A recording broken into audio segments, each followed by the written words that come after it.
Yogyaniro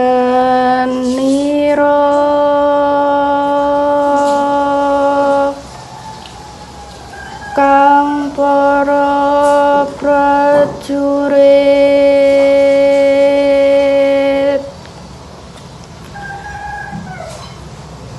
lamun bisa sira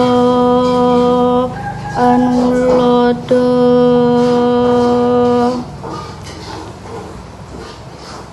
ing unik ceritane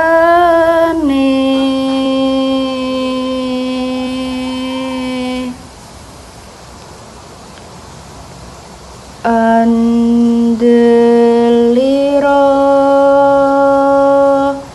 Sang Prabu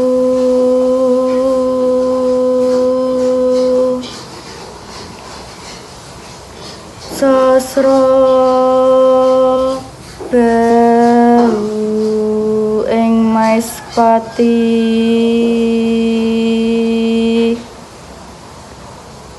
aran Pati Swanda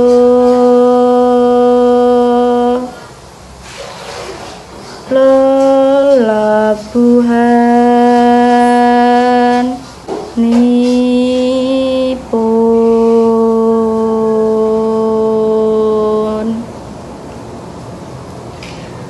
kang ginelung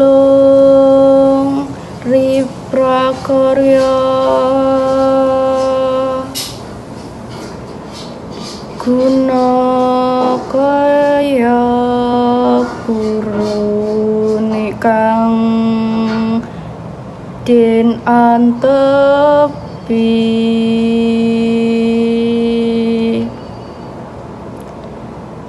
nuhun mitra